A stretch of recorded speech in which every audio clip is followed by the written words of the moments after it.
السلام عليكم ورحمة الله وبركاته. أهلا بكم السادة عشاق ومتابعي الساحرة المستديرة وموقع بورتو سبورت.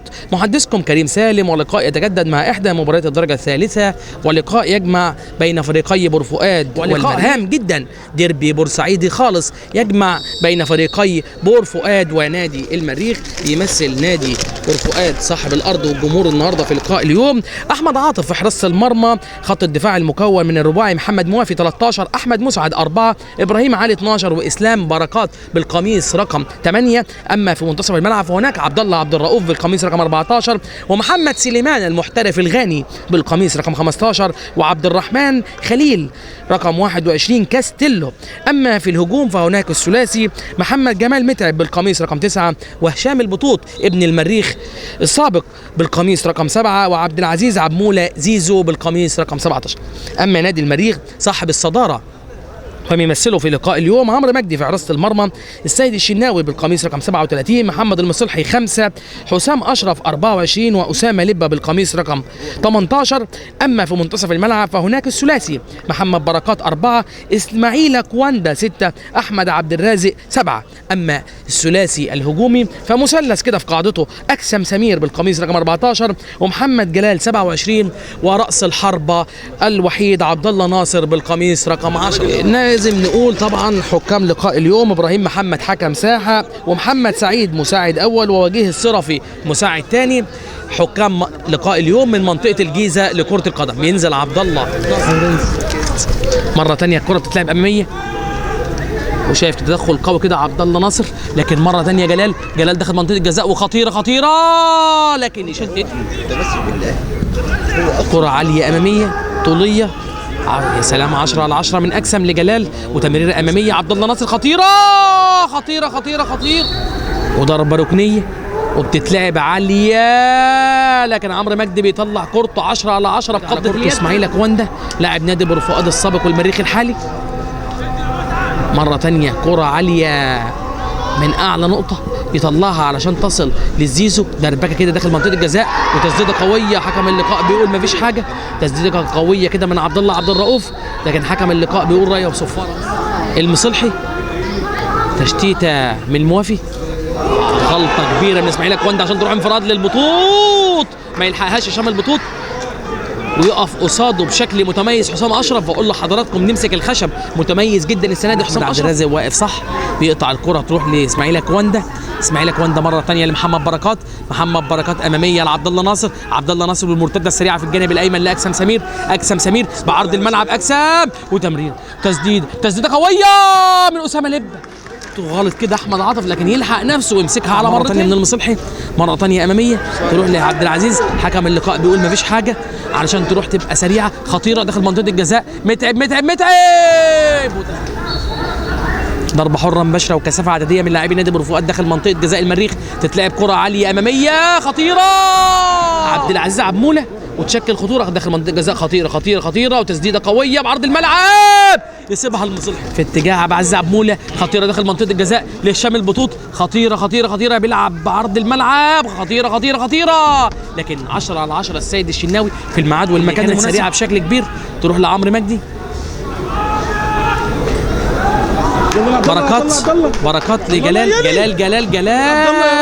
سريعه، عبد الله ناصر وتسديده قويه يخطأ، وجلال، والهدف الاول لنادي المريخ. محمد جلال، كلام كبير وكلام عالي العال، محمد جلال بيحرز الهدف الاول لنادي المريخ في الدقيقه 43 من احداث الشوط الاول، ويضع المريخ في المقدمه بهدف ولا اروع ولا اجمل، هدف جميل. والله بنشوف مواقف وطرائف. المساعد الاول بيقول رمي التماس لبور فؤاد، رغم انها كانت رمي التماس للمريخ، لا ولسه في كمان عناصر من الجهاز الطبي لنادي بور فؤاد ما خرجوش من ارضيه الملعب، وبيطلق معاه حكم اللقاء الكابتن ابراهيم محمد صافره نهايه الشوط الاول بتقدم المريخ على بور فؤاد بهدف نظيف. وبنستأنف تاني احداث الشوط الثاني في اللقاء الدائر ما بين نادي بور فؤاد ونادي المريخ، واللي انتهى شوطه الاول على نتيجه التقدم بهدف نظيف لنادي المريخ 10 على 10 تمام التمام، لكن راجع كده الموافي بيعمل الواجب الدفاعي ويقطع الكره الظهير الايسر لنادي بور فؤاد، تروح لاحمد عبد الرازق، احمد عبد الرازق المتميز لاكسم، خطيره اكسم وجول الهدف الجميل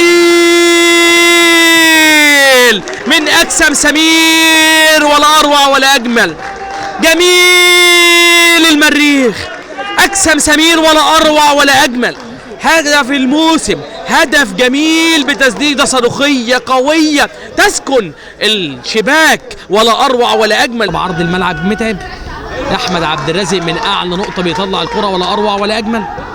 لكن حكم اللقاء بيقول مفيش حاجة لحمد لزيزو. خطيرة خطيرة داخل منطقة الجزاء، خطيرة، يقف على كورته ويتبرجل كده ومرة تانية يقطعها، لكن عمرو مجدي واقف في الميعاد والمكان المناسب. لاعبي بور فؤاد تتلعب رمية التماس عالية، ومن أعلى نقطة طالع حمد إبراهيم، لكن كلام معقول وكلام سليم من دفاعات المريخ المتميزة علشان تروح تبقى هجمة خطيرة. مرة تانية خطيرة خطيرة خطيرة، الموافي فيها رعونة بشكل كبير حمد إبراهيم، لا وقتها ولا ميعادها ولا مكانها علشان يلعبها بسرعه. اللاعب المتألق لبه تروح لعبد الله، عبد الله وبيضربوا لخمه كده، بيحاولوا كده يجدوا اي ثغره في دفاعات المريخ المتكتله واللي واقفه بشكل متميز حتى الان. كابتن محمد ياسين ونجاح في الملعب. مره هنا زيزو، حكم اللقاء بيقول ضربه جزاء، ضربه جزاء لنادي بور فؤاد.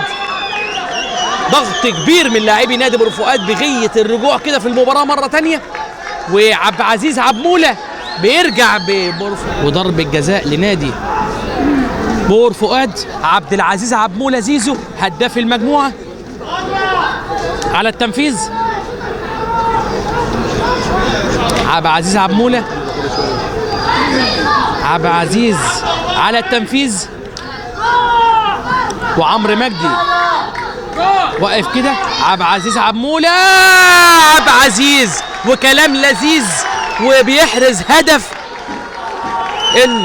تقليص الفارق، وبيجيد التنفيذ. عبد العزيز عبمولة لاعب نادي بور فؤاد، وبيرجع بور فؤاد بهدف تقليص الفارق.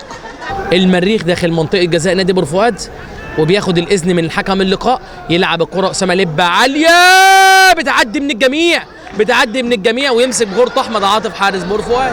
إسماعيل أكواندا، أحمد عبد الرازق يقف على كورته الجلال، خطيرة خطيرة ما بين جلال وما بين جابر، وتشتيت، لكن اسلام فراج ما يلحقش، بيحاول يعدي لكن الموافي. احمد عبد الرازق بيقطع بكورته، احمد عبد الرازق فتح لموافي، احمد عبد الرازق في الجانب الايمن في اتجاه اسلام، وعاليه اماميه، لكن تتلعب مره ثانيه من لبه لاسلام فراج، يقف على كورته اسلام فراج للبه، اللبه اللي بيلعب كره بعرض الملعب خطيره، تقف كده قصاد المتألق أجسام سمير في انتظار لاعبي نادي بور فؤاد. ده اللي هنشوفه، كرة عالية، لكن عمرو مجدي بيرتدي زي سوبرمان، بيرتدي زي سبايدر مان، أحد الأبطال الخارقين. ولاعبي نادي بور فؤاد كلهم داخل منطقة الجزاء، تروح لعز، عز والموافي، عز والموافي، عز واقف على الكرة وبيلعب عرضية خطيرة خطيرة خطيرة. عز، عز، حمد، السيد الشناوي، عبد الرازق، عبد الرازق والمرتدة السريعة، عبد الرازق أمامية في اتجاه محمد عوض، محمد عوض هيستغل سرعته ولا ايه؟ بيضغط بشكل كبير. مره ثانيه اسماعيل اكواندا، تتشتت كره اماميه لعز داخل منطقه الجزاء، خطيره خطيره خطيره، وطالع عمرو مجدي بشكل متميز، تروح في اتجاه محمد عوض، يقف على كورته محمد عوض، يشتت الكره احمد عبد الرازق، احمد عبد الرازق بعرض الملعب، ولا اروع ولا اجمل في اتجاه تيتو، تيتو محمد غريب تيتو، لكن احمد عاطف طلع كده يوقف الكره وما يلحقهاش، وتبقى ضربه ركنيه. حسام اشرف مرة ثانية عالية من بركات، بركات وعالية لحمد، حمد وعالية، وعمرو مجدي طالع من أعلى نقطة يشتتها، وتدخل قوي كده وضربة لخمة، تبقى رمي التماس لصالح نادي بور فؤاد. تتشتت من بركات، عالية في اتجاه متعب، لاعبي بور فؤاد والمريخ داخل منطقة جزاء نادي المريخ، تتلعب عالية من عاطف، عاطف عالية، ومن أعلى نقطة عمرو مجدي يطلعها في اتجاه عز داخل منطقه الجزاء، ويطلعها عبد الرازق علشان تبقى ركنيه، ومعاها بيطلق حكم اللقاء كابتن ابراهيم محمد سافرته، معلنا انتهاء اللقاء بفوز المريخ على بور فؤاد بهدفين مقابل هدف وحيد، ليصبح رصيد المريخ 14 نقطه في صداره المجموعه بكل جداره. ويقف رصيد بور فؤاد عند 8 نقاط. سعدنا بصحبتكم على مدار 90 دقيقة. كان معكم كريم سالم معلقا على أحداث اللقاء، وأحمد يوشع مصورا للفيديو تحت قيادة كابتن عمرو عمار رئيس مجلس إدارة موقع بورتو سبورت ومكتشف النجوم والمواهب المتلألئة. شكرا لحضراتكم، على أمل اللقاء في لقاءات أخرى قادمة مع المتعة والإثارة مع بورتو سبورت. مش هتقدر تغمض عينيك.